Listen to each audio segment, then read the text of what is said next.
Hey everybody, this is Mark Richards, the owner of Wasatch Recovery and a proud sponsor of Todd Sylvester's BeliefCast. We are excited to have you join us as we discuss Wasatch Recovery's unique treatment programs for overcoming addictions and techniques for developing a healthier lifestyle. We call this the Wasatch Way. Wasatch Recovery's goal is to instill hope, teach resilience, and help you achieve recovery. Enjoy today's podcast. Welcome back, everybody. This is Todd Sylvester with the Todd Inspires BeliefCast. Thank you for tuning in once again. Today is going to be another episode of the Wasatch Way. We've done what, Mark, 6 or 7 of these now? Yeah, I think. I would Not think more. it's probably, yeah. Maybe closer At least to 10. that. Yeah. Yeah. So, and this has been such a wonderful thing because we have reached so many people who have reached out to their loved ones who are struggling with addiction or a mental health issue and got them in here. But today's another episode, and we're going to talk about some really important things. Again, what makes us different. One of the biggest things is the question we want to maybe conversate about is why we do what we do, why we blow up our lives with drugs and alcohol. And you might think, well, yeah, duh, that's something that you should be talking about, but you'll be blown away that not very many places talk about this. So we have amazing people on today. We got Ryan Decker. He's our marketing director. Ryan, thanks for being here. Glad to be here. Yeah. And we got Stephanie. Stephanie, will you introduce yourself? Hi, I'm Stephanie. I'm the case manager and medical assistant at Wasatch Recovery. Yeah. Stephanie's been here how many years now? I think probably right around 10. 10 years. That's amazing. How long have you been here, Decker? I think I'm going on 5. 5, and I've been here 8 years, and then we're obviously joined by the owner and founder of Wasatch Recovery, Mark Richards. Mark, thank you for being here again. Thanks for having me. As always. No, this is great. So I want to start this off by sharing a story of a client that I had that I worked with outside of Wasatch in my outside practice who had gone to another treatment center. And you'd be surprised how common this really is. And I talked to this girl that I was working with and asked her about her experience at this treatment center she was at. She had been there 6 months, through their residential and their IOP. And I just asked her, so do you know why you blow up your life with drugs and alcohol? And it was like the deer in the headlights. She looked at me like, no. And I go, you did not address that in your treatment during your stay there? You guys didn't talk about why you do what you do? And she's like, no, we never got to that. I'm like, what did you do there, kind of thing? And it just kind of blew me away. And again, we're not here to say we're better than other people, but what we're saying is here at Wasatch, that's one of the main questions that we ask. Why do you do what you do? I'll even ask this to my clients on the first day. Hey, do you know why you blow up your life with drugs and alcohol? And they'll always say, I'm not quite sure. But when they leave, I'll ask them the same question, and they've got the answer. So I don't know. I want to hear your guys' thoughts. Ryan's gone through our program. You've been clean and sober how many years now? 7, a little over 7. Yeah. And Steph, you've gone through your own struggles around that, and you've been through treatment as well. So I'd love to hear your thoughts, and obviously, Mark, from your perspective as the owner of this place and why that question's so important. So whoever would like to chime in. Well, I'll chime in. This is Mark. I think that the majority of treatment centers in our industry want to teach you about drugs and alcohol. They want to teach you about addiction. And to me, that's not treatment. It's education. Education can be treatment, or treatment can be education, but I think that the education that they're giving is common sense education. Why do you use drugs and alcohol at night? Well, I don't want to feel, or, whatever it is. Or what is it in drugs and alcohol that makes you addicted to it? Simple educational type conversations. Yeah. And they never get to why they're actually using it or doing what they're doing, just like you said, blow up their life. Yeah. Mark, you saying they don't want to feel that, just that brings something to my mind about one unique thing that I think the therapists do here at Wasatch is they make the clients uncomfortable, they take them to a place where they feel very uncomfortable, and they make them sit in that because this is a safe place for them to be, and it's helpful for them to learn how to deal with uncomfortable situations while they're in a safe environment without using drugs or alcohol. Yeah, I agree. I mean, in addiction, I know I like drugs, right? Like, I don't really care. Like, hey, why does my, what does the drugs do? Yeah, I get it, dopamine, all that. That's awesome. But, Right. okay. But, like, doing that research on myself while I was here, on, okay, now why? Like why do I love drugs so much? I'd lie to say I don't love drugs, 20 something Right. years doing them, Yeah. Okay, now let's dig to before I even started using drugs. And so that's the one thing at Wasatch where you dig back through, okay, where did we go wrong here? Or where did kind of you take that left turn? And then why did you stay on that left turn for so long? Right. So Yeah. I mean, ultimately, if we're being honest, why do we do drugs? I mean, speaking for myself, when I was going through it, it's because it felt good. Yeah. I mean, who doesn't want to feel good? That's what you were saying, or right? or not feel anything. Or not feel whatever that Yeah. thing you're dealing with. But I always say this, if we got the flu every time we took a hit or popped a pill or had a drink immediately, we'd never do it Right. because we wouldn't do that. But why do we do it? Because there's that temporary moment of feeling good, right? Yep. Feels good for a minute. And We so- forget some things, that kind of thing, right? And some people are blessed where they absolutely they get sick when they do it, and I'm like, that is a blessing. Because Yeah. for like somebody that has those addictive tendencies, like that's an immediate like ding, love this, you Yeah. know. And then unfortunately you get in that vicious cycle where you're stuck doing it not necessarily for the feelings, but to keep from getting sick. Right. And that's a nasty cycle. Yeah, and speaking of group, like you were mentioning, Stephanie, what we do with how we get people to that point, one of the questions that helps them get to that place of knowing why they do what they do is, what's so bad in your life that you go blow up your life around it, right? Like, what's so hard? What's that heavy thing that you're lifting that you're willing to go, put your life on the line? Blow up at your life. What is that? And that a lot of times will get them thinking, oh yeah, well, I'm struggling with family, or I'm struggling with my relationship, or I feel overwhelmed, or I've been very depressed, but I put on a show that I'm not. I mean, there's all kinds of stuff, but that's a very powerful question. What do you guys think of that? I think it's extremely powerful, and I think immediately what that does is it makes people think. It makes people ask themselves, yeah, why do I? And then you're starting that process of getting to the root. Mm-hmm. And I think that's so important. And if you're not addressing the root, you're never going to get to Yeah. a place where you can handle it. You got to get to the root of the cause in the very beginning and then work through that. And I just think there's so many places that never want to get to the root of Yeah. the problem. Yeah, and Mark, tell me if I'm wrong. We at times have had the reputation as we're too hard up here sometimes. Is that accurate? Accurate. Like, We hear right. we hear it Hear it a from, lot, right? Yeah, we hear it from other treatment centers. We hear it from some of our residents. But then on the flip side, other residents that have gone to other facilities often say, yeah, you're tough, but you're getting to the issue. Yeah. And I've never gone to the issue. Yeah. And we know that if we don't get to that issue, they're not going to progress, plain and simple. Yeah. They're going to continue to go Yeah. in this vicious cycle until they finally get to the root of the Yeah. issue. Yeah. And I'll add to that, and you guys, from your perspective, Stephanie and Ryan, we're tough because we actually love the client. We love them, right? I mean, Mark's the most loving dude on the planet, right? You guys would all agree. Mm-hmm. But we love the person enough that we're going to dig to that point, and it does feel tough. It just does. But it's not because we're trying to be mean. Well, it's what Stephanie just said. You have to feel uncomfortable. Yeah. And that's where people, I think, mistranslate that. Tough is not necessarily tough like we think tough is. Yeah. Tough is you got to sit in your crap for a minute. Mm-hmm. You got to be able to feel.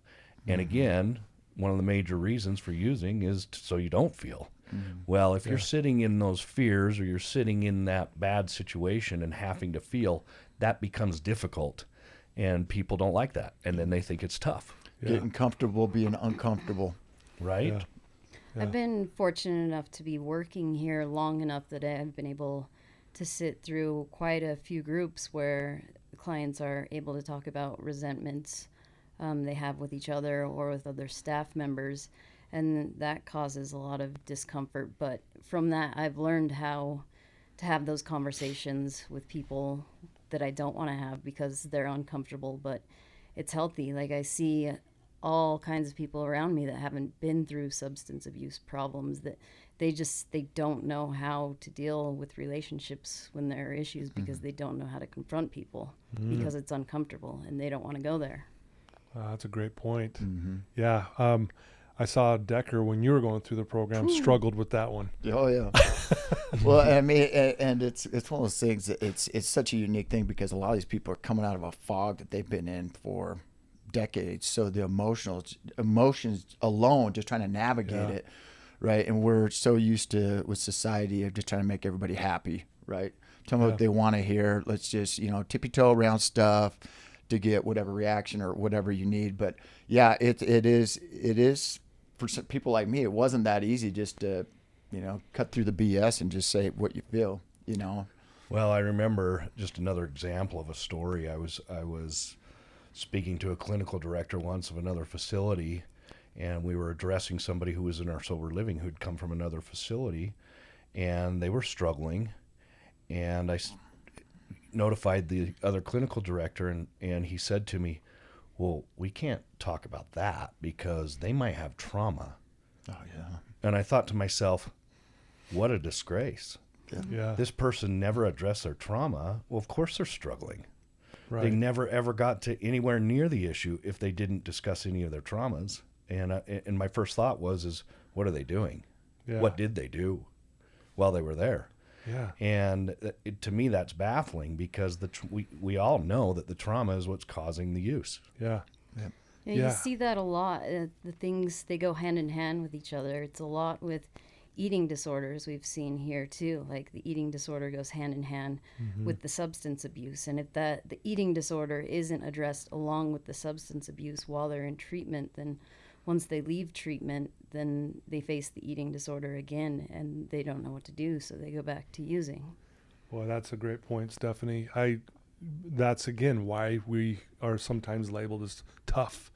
But we will address the eating disorder, and they process it in group with their other peers around listening to these very vulnerable things. But yet, I'm telling you, like you said, on the flip side, man, the miracles that happen because they're actually facing the root problem of their lives, of why they've blown them up. Like, when I look at my life, I mean, my addiction, my past addiction, ultimately I started using because my friends were doing it, and it was fun, it was great, but it turned into a coping mechanism. And then I didn't know, like, why do I keep, drinking to blackout? Why do I keep using drugs to where I almost OD and die? Why am I doing this? Didn't know it at the time, but going through my own, treatment and process, I realized that the reason why I was blowing up my life was because I had a belief ultimately that I wasn't good enough. And it hurt so much to feel that I would do anything to fit into this group or to not feel or whatever it is. But it's amazing that I was really just poisoning myself with a limiting belief system. Mm-hmm. And that's what I saw for me personally. Any thoughts on you two, especially Ryan and Steph, on maybe what you guys discovered in your own journey? Mine was similar to yours in the sense that, I had a lot of trauma, but, kind of growing up in the community, just stuff that down. Let's just try to forget about it. So, and to fit in, whatever. But, if you have those addictive tendencies or whatever, once you try it, it was just easier than even thinking about it. Just kind of made it easy not to think about things that happened in the past. I think I was probably 60 days into my program at Wasatch before I even talked about it, but I was kind of a narcissist and kind of okay. I was kind of a jerk, but yeah, and talking about some stuff with, my dad taking his life and things like that. And then really it was kind of like, let's process through some of that crap, but then like being okay with it, like, what am I going to do about it now? You know what I mean? Like the past is the past, but then also getting an outline on like what the rest of my life's going to look like. And like kind of like what I was lucky enough to work with you, Todd, as far as, you know, the belief system stuff. Yeah. That broken, not worthy, that just sickening stuff that I believed before was, you know, that I could be my own creator and that happiness could be a choice was so refreshing. And like, at first I thought you're full of crap. Like, that's not really possible. Yeah. But as working with you, I'm like, this dude's actually found it. This guy's not just blowing smoke up. You can say But it. I'm not going to say it. Diane might be listening. My mom. No, just kidding. So, but yeah, but seriously, and I live things that you taught me every single day, and thus far it's worked 7 years later. Yeah. You know. No, that was great. Yeah. What about you, Steph? I think probably the root of my problem was lack of self-love. But then once I started drinking, like, obviously, you know, that leads to more anxiety and depression. And then there's like the dishonesty with the drinking on top of that, where like it just makes it even harder to love yourself at that point. And then because of the drinking too, there was just lack of connection with other people, which I think is really important to sobriety. And I also think it's a big way that Wasatch is different, because they are just a big family here with the alumni meeting, the softball, all that sort of stuff. Yeah. Very Huge. well said. It's huge. Any thoughts on that, Mark? You know, coming from a place where I haven't really been an addict, when I listen to the things that you guys dealt with and the way that you dealt with them, what's interesting is I've had a lot of the same feelings in my life, loneliness, stuff I really don't want to process through. Yeah. And there have been times for myself where I go, you know, I could really just forget about this. So in my own way, I learned how to compartmentalize my thoughts. Almost the same way an addict would use drugs to feel okay, I was the guy that would compartmentalize it and put it on the shelf. And what that did is it just made me hard. It made me this hard soul for a long time. And I have to go through my own processes, right? And I still have the same problems that everybody else has.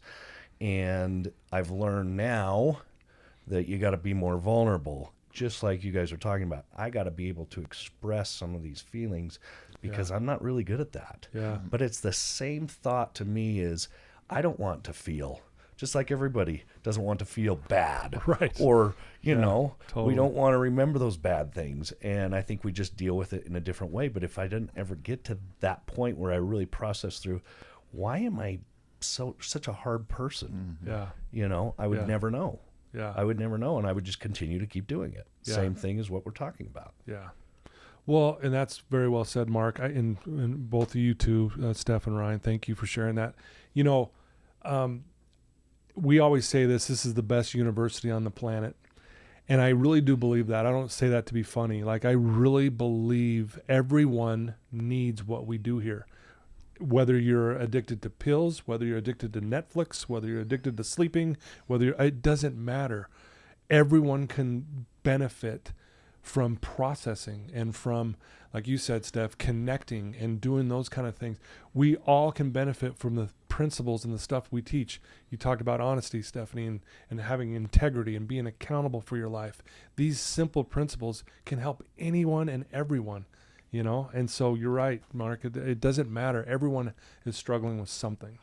It's like I tell everybody here that if they're here, they're incredibly blessed to be here. I mean, where in this world are you ever going to have the opportunity to focus on yourself with no cell phone, really limited outside distractions, and actually focus on yourself? I mean, it doesn't happen in this busy world. That's just not real. I mean, I always joke with people, but you learn more about yourself than you probably want to learn, right? And like being vulnerable, like Mark said, for guys especially, that's not easy, right? Like I was very much tell them what they need to hear, only let them in so far, and I had that stuff on the shelf. And then, you know, about day 60, I pulled it out off the shelf, and I was a hot mess. You know what I mean? But then it's like I started processing it. It was like this weight had been lifted off my shoulders, and I'm like, okay, now what? You know, I kind of let go of the will. Surrendered was the word that kept me here for a quarter of a year, is I couldn't quite grasp what that word really meant. But I'll tell you, it's huge when you can figure that out and you can focus on yourself and find that self-love. And I like to call it swagger. Like when I coach baseball, right? It's like confidence, not cocky, but almost like a hold your head held high. Yeah. And becoming the best version of yourself and giving everything you got is powerful. I mean, there's nothing you can't do. Yeah. You know? Well, we can all attest in this room, you were a difficult client. It was difficult. You were. and again, not to be mean here, it's just literally you were difficult for 60 days because, again, you weren't willing to go there. And so it was like we're butting heads constantly. And it wasn't until you finally go, okay, here it all is. And as hard as that was for you in that moment, I mean, what a miracle happened afterwards. And you were a different person, right, guys? Like 100%. Watching him go from that to that, right? I think I may have said this in a couple of our past episodes. I think we're probably the only treatment center that'll beg people to stay longer.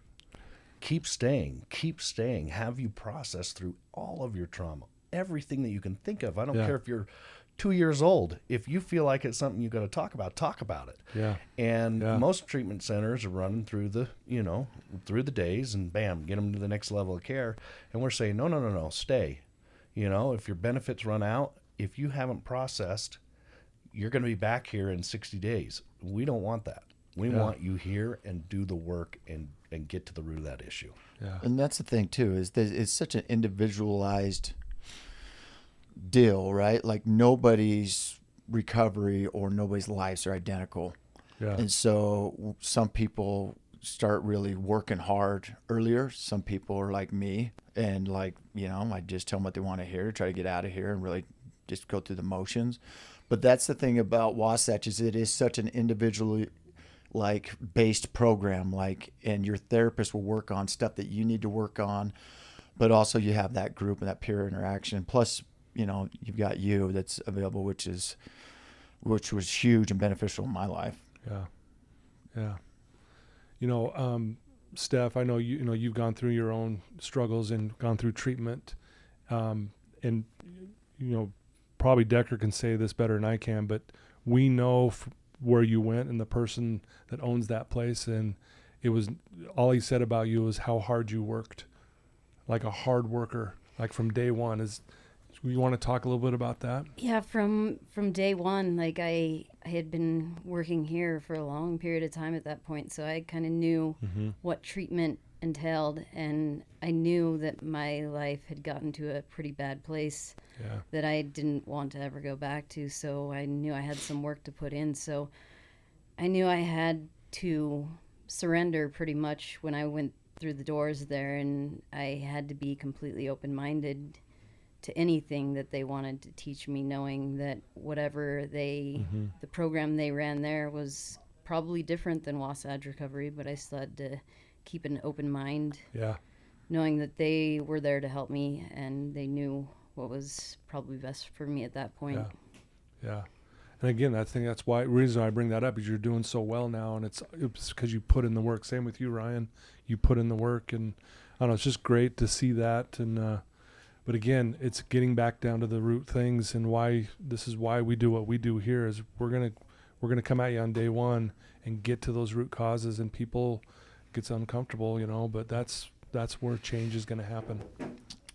And going back to the connection thing, like Steph was talking about earlier, that is so huge, right? Like there is no 30-day cure-all magic potion, right? I talk about it all the time. There's no magic number, but the connection afterwards and having kind of a family away from your family in a safe environment where you can kind of dump your stuff out to people and have accountability, but things to do, because clearly the things we were doing weren't working.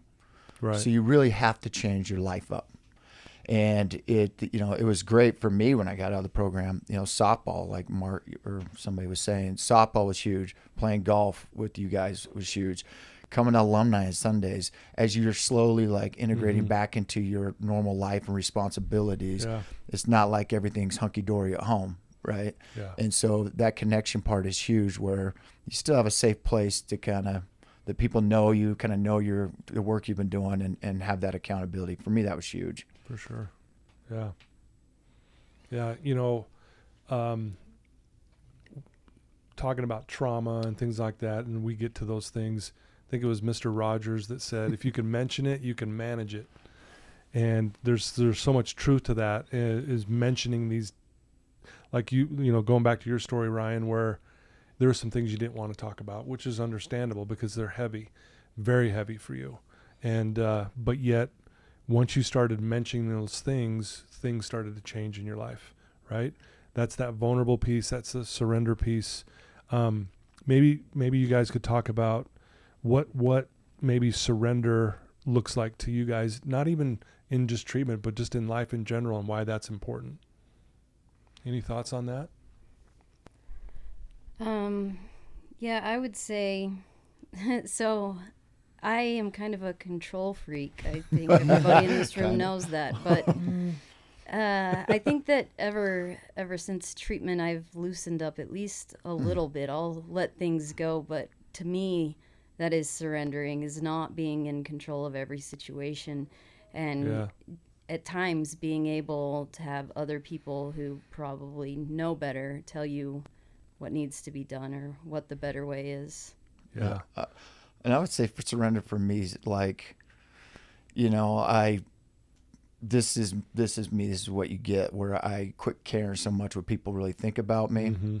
And that being vulnerable and things like that. I mean, I just got to do a better job of not putting that on the shelf, right? Mm-hmm. Like just dealing with it now. And so that's not, because I am the king of letting that build up until it blows. And so just dealing with stuff now. But it's kind of what you see is what you get. Sometimes I say stuff on my mind that I'm like, wait, did I just say that out loud? So there's some good things and bad things. Some people think I'm crazy when I let out what's in my head. But seriously, like, I don't care what anybody thinks at this point. Like, and I tell, you know, some of the residents that come through the program, like, you know, I'm a hugger because, you know, if you've been through what we've been through, you know what I mean? It's like, who cares? We're living in a crazy time in this world where there's no sense on faking it anymore. It's just, I'm not pretending to be somebody I'm not. It is what it is. Like it or leave it, you know? Yeah. And you're okay with that. Yeah. And that's what's, in my opinion, so important, is surrendering to me from an outside perspective is realizing that you're okay. Yeah. And you can't realize that you're okay unless you process through the hard stuff, in my opinion, because you'll never be okay until you get to some of those real issues. And we know that. Yep. And I'm always fascinated with your quote, because I always sit here and look at your wall. Yeah. And the quote says, "The most delightful surprise in life is to suddenly recognize there's nothing wrong with you." And I think when you can't get to that space, you cannot get there until you can fix the root. It's just so simple in my mind. Yeah. And oftentimes people hate that word in our industry here, simple. But it's simple. It's not easy. It's simple. Yeah. It's a simple idea, but it's very difficult to get there. Yeah. And we're not afraid to push them and make it difficult. And make them sit in it, because that ultimately will teach you that you're okay. Yeah. Wow, that's very well said. You say it's not easy, but at the same time, if you think about it, it's so exhausting pretending to be okay when you're really not okay. Sure. Yeah. It is. Yeah. I always often use this analogy with the clients. Do you guys know what morning glory is? Yep. It's the worst weed on the planet Earth. I hate morning glory. It is the worst. It's this weed that kind of looks like a flower. It's very flimsy, and it's got a root system that goes down about a foot. And they're very flimsy root system, so they break off really easily. So if you've ever weeded a garden or your flower beds, everyone knows that when you pull a weed, if it breaks off at the base of the dirt, you know it's coming back because you didn't get the roots, right?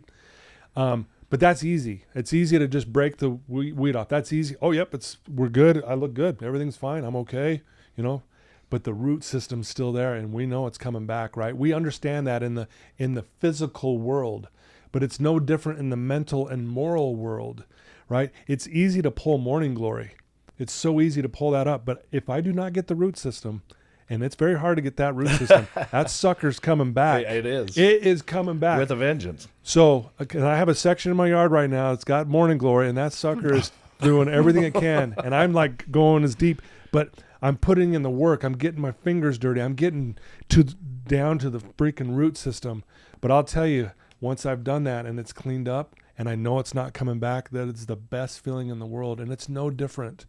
If we don't get to that root belief system that we're no good and where that came from, or the trauma and dealing with it, how that actually maybe happened for us, even though it was that difficult, and understanding that, if we don't dig deep, I'm telling you, it's coming back and we will never feel okay. But the truth is we really are, but we got to get to that point. So does that make sense? Yeah, Totally. 100%. Yeah. I get it. I So, think that was an awesome analogy. Yeah. yeah.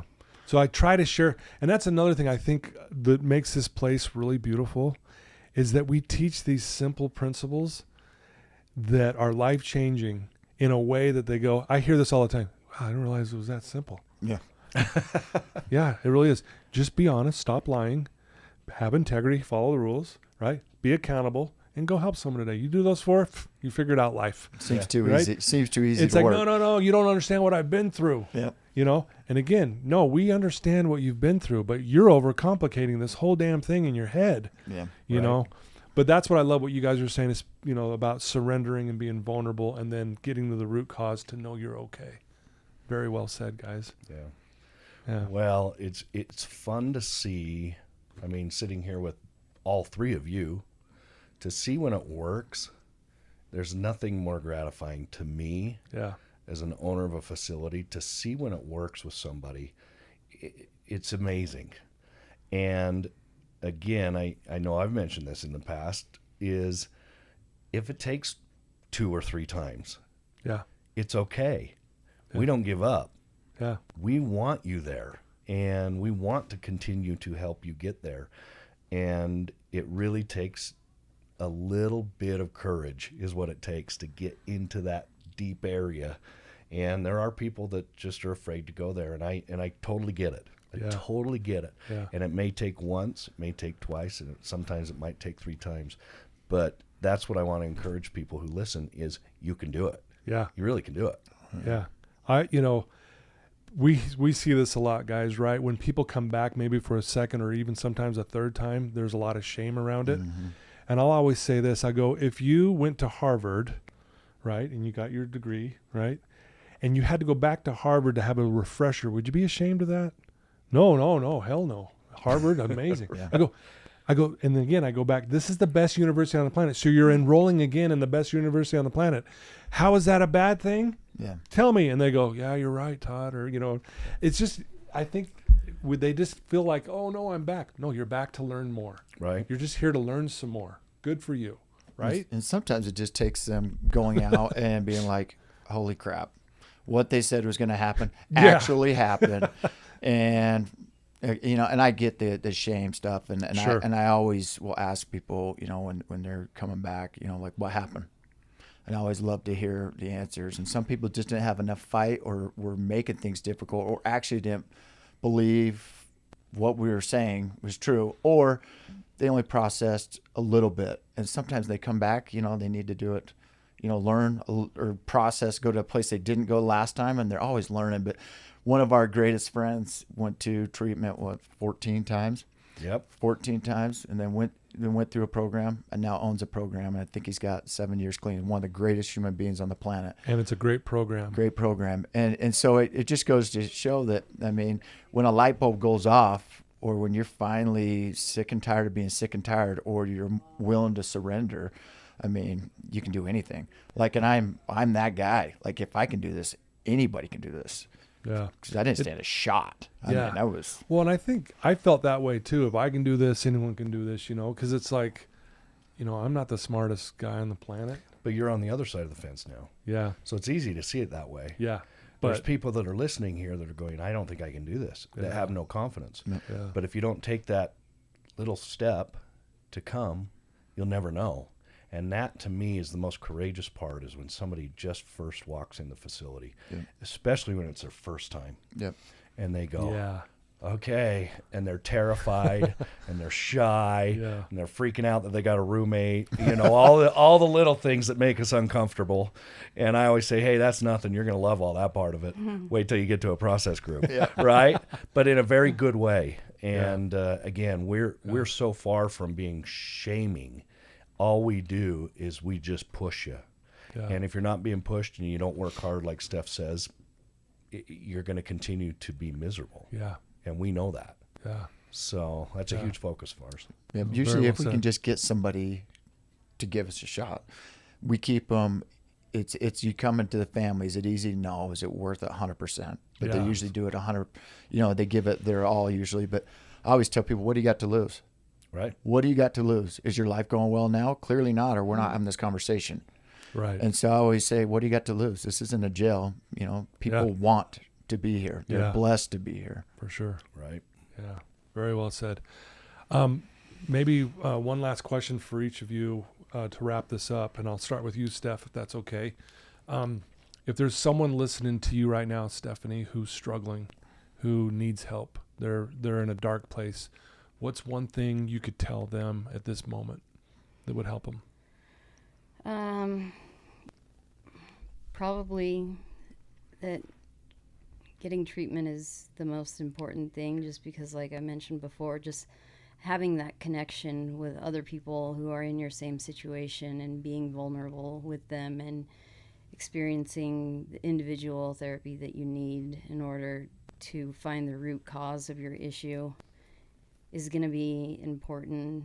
And you'll, like in treatment, there are doctors and other people around that can stabilize you with the medications you might need in order to get the help you need to be your best self. Okay. Very well said. Decker, same question. I've asked you this before. Yeah. But, just love to hear your thoughts. I would say that if you're believing that you're not worth it, right? That's all BS. Happiness can be a choice. Is it going to be easy? No, but what do you got to lose? Mm-hmm. You know what I mean? Yeah. If I can do this, anybody can do this. Yeah. Okay. Well said. Mark? I just think about the couple of principles that we started this program on. If you're lacking that faith in yourself, you can lean on us. Yeah. We will give you the hope, and we will love you to death. And that's so important because so many people out there right now don't have any hope, and especially in the world and the way it is right now, but are lacking love. And I can tell you that we will love you to death, and we will take great care, and you'll get the best treatment possible. I love that. No, that's fantastic. So, Mark, maybe start with you, and then Ryan. Just if people want to reach out and learn more about what we do here, come set up a tour, or if they got a family member that's struggling, they need to give a number out. What's the best way for them to get a hold of you? There's a couple different ways. For me, myself, you can call my mobile directly. It's 801-898-7778. Feel free to call me at any time. You can jump on our website, and you can call the main number, and that goes to both Ryan and myself. And that phone number is 801-901-0024. Okay, great. And then our website is wasatchrecovery.com. They can get more information there as well.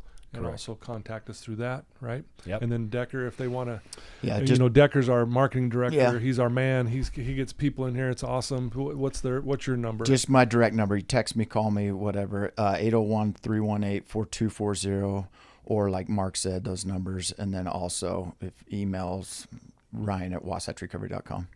Right on. Well, this has been fun sitting down with everyone. Steph, thanks for joining us. Oh, yeah, it was great to be here, Todd. Thanks. Absolutely. I want to just end with, I think what sets this place apart in a lot of ways is you guys.